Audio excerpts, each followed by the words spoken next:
ಈ ಚಳಿಗಾಲದಲ್ಲಿ ಒಂದ್ಸಲಿ ಈ ತರ ನಲ್ಲಿಕಾಯಿ ರಸಂ ಮಾಡಿ ನೋಡಿ, ಮನೇಲಿರೋರೆಲ್ಲ ಎಷ್ಟು ಇಷ್ಟಪಟ್ಟು ತಿಂತಾರೆ ಅಂತ.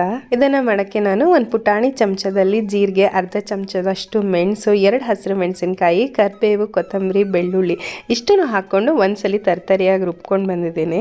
ಇದಕ್ಕೀಗ 3 ರಿಂದ 4 ನಲ್ಲಿಕಾಯಿನ ಹೆಚ್ಚಿ ಹಾಗೆ ಮಿಕ್ಸಿಗೆ ಹಾಕೊಂಡು ಅದನ್ನು ತರ್ತರಿಯಾಗಿ ರುಬ್ಕೊಂಡು ಬರಬೇಕು. ಇದನ್ನ ಹಾಗೆ ಕೈಯಲ್ಲಿ ಕುಟಾಣಿಯಲ್ಲಿ ಕೂಡ ಜಜ್ಕೋಬಹುದು, ಆದರೆ ನಾನು ಬೇಗ ಆಗಲಿ ಅಂತ ಹೇಳಿ ಮಿಕ್ಸಿಗೆ ಹಾಕೊಂಡಿದ್ದೆ.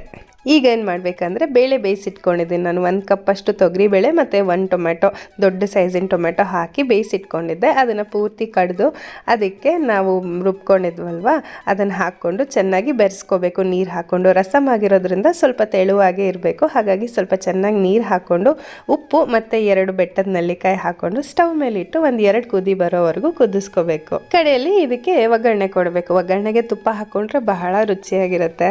ತುಪ್ಪ ಕಾದ್ಮೇಲೆ ಸಾಸಿವೆ, ಕರಿಬೇವು, 2 ಒಣಮೆಣಸಿನ್ಕಾಯಿ ಮತ್ತು ಇಂಗು ಇಷ್ಟನ್ನು ಹಾಕ್ಕೊಂಡು ಈ ಒಗ್ಗರಣೆನ ರಸಮ್ಗೆ ಹಾಕ್ಬಿಟ್ಟು 1 ನಿಮಿಷ ಕುದಿಸ್ಬಿಟ್ರೆ ನಲ್ಲಿಕಾಯಿ ರಸಮ್ ರೆಡಿ ಆಗೋಗುತ್ತೆ. ಇದನ್ನ ಬಿಸಿ ಬಿಸಿ ಅನ್ನದ ಜೊತೆ ಹಾಕ್ಕೊಂಡು ಜೊತೆಗೆ ಹಪ್ಪಳ ನೆಂಚ್ಕೊಂಡು ತಿನ್ಬೋದು. ಇಲ್ಲಾಂದರೆ ಬಿಸಿ ಬಿಸಿ ಹಾಗೆ ಕುಡಿಯೋಕೆ ಕೂಡ ತುಂಬ ಚೆನ್ನಾಗಿರುತ್ತೆ.